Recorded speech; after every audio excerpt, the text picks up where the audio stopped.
मिफ्ता साहब, आपको काफ़ी याद कर रहे थे। हम कुछ सवालात हिमायत तोला साहब के सामने भी रखना चाहते हैं, लेकिन ये अब इस वक्त बहस ये चल रही है कि टैक्स नेट को बढ़ाना था, ना कि जो टैक्स पहले ही अदा कर रहे हैं उन पे बोझ बढ़ाया जाए। लेकिन कई बरसों से सुन तो रहे हैं वो टैक्स नेट बढ़ नहीं पाती।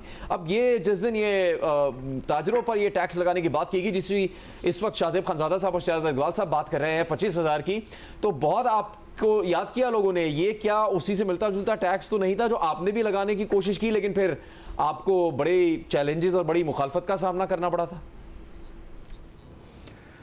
जी, मेरे ख्याल से इससे मिलता जुलता है। कुछ चीज़ों में फ़र्क है। एक फ़र्क ये, बड़ा फ़र्क ये है कि उस वक्त हमने आज से 4 साल पहले 36,000 रुपये लगाए थे दुकानदार के ऊपर, यानी कि 100 रुपये रोज़ाना।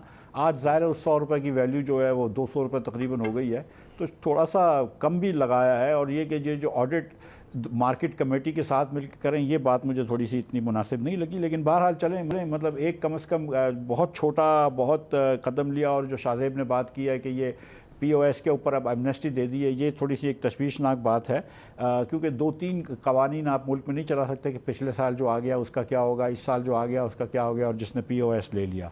मैं थोड़ी सी जुनैद, अगर आपकी इजाज़त हो तो ये बात करना चाहता हूँ कि देखें, जब 4 साल पहले शहबाज साहब की हुकूमत आई थी, ये इनका 5वां बजट होगा। 4 बजट और 4 साल पूरे मुकम्मल कर चुके हैं। तो पहले साल जो ग्रोथ आई है पर कैपिटा GDP की, वो मनफी 2.7% है। दूसरे साल जो ग्रोथ आई है वो मनफी 0.1% है।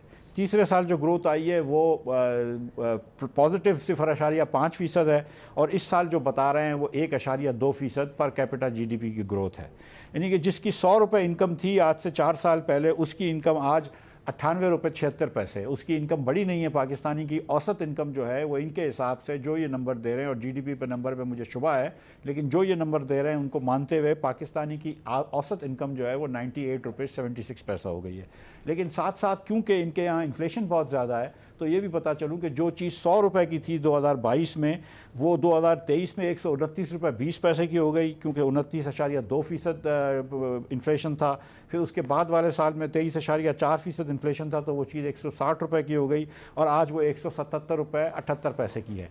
तो एक तरफ हमने महंगाई करी है जिसकी वजह से गुर्बत बढ़ गई है, और हुकूमत खुद कह रही है कि अब 28% लोग, 29% लोग जो है वो ख़त गुर्बत के नीचे हैं। जो गुर्बत का ख़त जो है वो 8,500 रुपये फ़ी माना है, फ़ीकस। उसके नीचे 28% पाकिस्तानी हैं। हमको हुकूमत कह चुकी है कि अनएम्प्लॉयमेंट जो है वो 20 साल में सबसे ज़्यादा है। हमको ये पता है कि सरमायाकारी जो है वो दिहाइयों में सबसे कम है। और हमको ये भी पता है कि ये जो 4 साल हुए हैं, ये पाकिस्तान की मईशत के बुरे तरीन 4 साल हैं, मेरे ख्याल से 1953 के बाद से। तो सवाल ये बनता है कि अगर शहबाज शरीफ साहब से आज से 4 साल पहले आप पूछते कि आपकी 4 साल की कारकर्दगी ये होगी कि जिसमें पाकिस्तानी गरीब हो जाएं, महंगाई उरूज पे हो, सरमायाकारी कम तरीन सतह पे हो, अनएम्प्लॉयमेंट हाईएस्ट सतह पे हो, और पाकिस्तानी की इनकम जो है वो 2018 से भी आज कम हो गई हो, तो क्या शहबाज शरीफ साहब इस नंबर से मुतमईन हो सकते थे? क्या वो ये समझते हैं कि इनके लिए अच्छी परफॉर्मेंस है, या ये भी इस बात को समझेंगे जो पाकिस्तानियों को नज़र आता है कि ये पाकिस्तान की अब तरीन बुरी तरीन परफॉर्मेंस है, माशी परफॉर्मेंस? राइट हमारे साथ एहसन मलिक साहब भी हैं और कुछ उससे मुतालिक प्रपोजल्स भी सामने आए। लेकिन हिमायत साहब, क्या वही अफराद, पाकिस्तान के वही सरहदकार, वही तनख्वाहदार तबका, वही कारोबार करने वाले लोग जो टैक्स दे रहे हैं, उन्हीं पर टैक्स का बोझ बढ़ेगा? या आपको लगता है एज ए टैक्स एक्सपर्ट कि ये तब्दील होने की कोई उम्मीद की जा सकती है, या इसकी कोई गुंजाइश मौजूद है पाकिस्तान के इस मौजूदा हालात और निज़ाम में? थैंक यू जुनेद भाई। देखिए, इस रिटेल एमनेस्टी स्कीम के बात तो शायद लग रहा है कि दुकानदार और दुकानें शायद बढ़ जाएं, ठीक है। और जो है वो लोग जो और शोरों में थे शायद वो अब दुकानें ही खोल लें। अगर जो है वो इस जो पिट एंड सब्सिडी स्कीम का ये है कि अगर 20 करोड़ रुपए अगर टर्नओवर है तो वो छोटा ताजिर है। इससे बेहतर तो वो स्कीम थी जो आज से 2-3 साल पहले आई थी कि जी सप्लाई स्टेज पे 1% रिटेलर से रिकवर हो जाए, ताकि एटलीस्ट वो डॉक्यूमेंटेड सेक्टर में तो शामिल होना शुरू हो जाए। और स्टेज वाइज जो है 30 से 40 लाख ताजिर उस वक्त भी आ रहे थे टैक्स नेट में, बट ये मिस द बस। बाकी जहां तक आपका सवाल है कि टैक्स नेट ब्रॉडन होगा, मेरा नहीं ख्याल ब्रॉडन होगा, क्योंकि देखें 25,000 रुपए पर फी रिटेलर ऊँट के मुंह में जीरे के बराबर है। कहाँ उस वक्त जो एक स्कीम आई थी उसका 400 अरब रुपए एस्टिमेट था कि वो इकट्ठा करके दे सकती है, और कहाँ ये सिर्फ 50 अरब। तो वो 350 अरब नेट जो लॉस आगे जाके भी होगा, और जो पिछले सालों का जो स्कीम में आ सकते थे वो लॉस है, उसका कौन जिम्मेदार है? पहले तो मुझे इस सवाल का भी जवाब दो। दूसरी चीजें देखें, तनख्वाहदार तबके को तो इन्होंने उनकी जो कमर तोड़ दी है, और पिछले 3 से 4 साल बिल्कुल उनको तबाह कर दिया।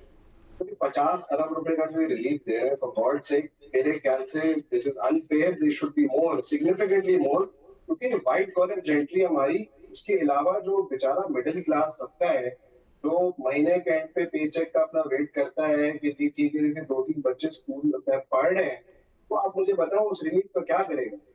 दिस शुड बी सिग्निफिकेंटली मोर। इनको ये समझना पड़ेगा कि ये एग्जिस्टिंग सेक्टर से टैक्स लेना बंद करें, and they should broaden it. हम शायद, हमारा गुनाह ये है कि हम दुकानदार नहीं है, या हम जो है आई बिलीव सिग्निफिकेंट डिवैल्यूएशन के बावजूद एक्सपोर्ट स्टैग्नेट जो कर रहे हैं, हमारा गुनाह है कि हम एक्सपोर्ट सेक्टर से ताल्लुक नहीं है। मेरे ख्याल से जो है, अब आप मुझे एक बात बताएं, मैं सर्विस सेक्टर से ताल्लुक रखता हूँ, मेरे अगर मैं कंपनी को सर्विस देता हूँ 15% मेरे टर्नओवर पे विद होल्डिंग।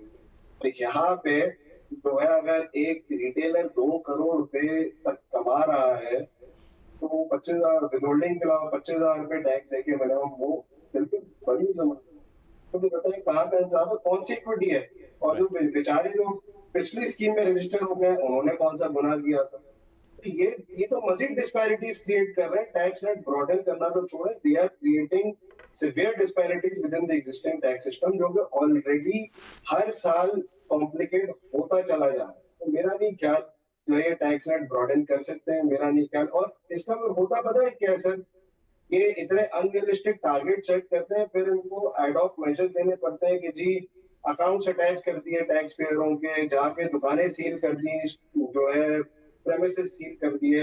हैवी हैंडेडनेस के साथ इनको चलना पड़ता है, जो कि वैसे ही आपका एक ट्रस्ट डेफिसिट बहुत ज्यादा है बिजनेस कम्युनिटी और जो है टैक्समैन में, वो ट्रस्ट डेफिसिट मजीद बर्डन होता चला जाता है। And I don't think it is beneficial for either party. मेरे ख्याल से जो ये मेजर सामने आ रहे हैं, it will create more disparity, it will do bad more than good. ठीक है, अभी जो नंबर्स आए सामने, अब तामीराती शोबे की ग्रोथ 5.73% बताई है उन्होंने, हदफ इससे कुछ कम था। अब रियल एस्टेट का शोबा है, उसमें 4.2% से ऊपर रखा था हदफ, वो उससे भी कम रहा है।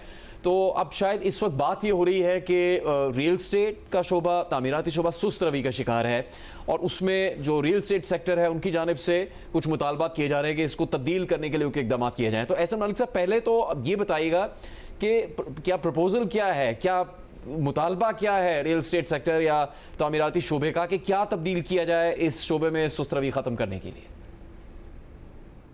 बिस्मिल्लाहिर्रहमानिर्रहीम। जुनैद साहब, सबसे पहली जो चीज़ है, ये जो नेगेटिव परसेप्शन है रियल एस्टेट के अगेंस्ट, इस माइंडसेट को चेंज करने की ज़रूरत है।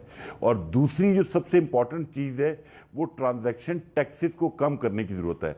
आप अगर थोड़ा सा मुआवजा करें पिछले 4 सालों का, तो बतदरीज हर साल आपने टैक्स को इन्हेंस करते गए हैं, और यही फोकस किया कि आप इससे लोगों को डाइवर्ट करके शायद इंडस्ट्री लगा लें, बिजनेस एक्टिविटी जनरेट कर लें, तो आप वो टारगेट अचीव नहीं कर पाए।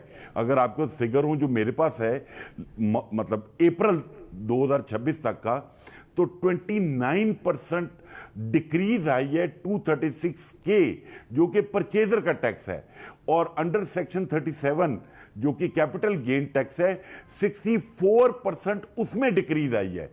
तो ऑब्वियसली अब भी अगर हुकूमत होश के नाखून नहीं लेती तो बस ठीक है, फिर अब अल्लाह ही इनके हाल पर रहम करे, क्योंकि हम तो समझा के थक गए हैं कि भाई अगर आपने मुल्क की इकॉनमी चलानी है तो एग्रीकल्चर के बाद रियल एस्टेट और हाउसिंग और कंस्ट्रक्शन ही वो एक ऐसी चीज़ है जो मुल्क की इकॉनमी को लेकर चल सकती है।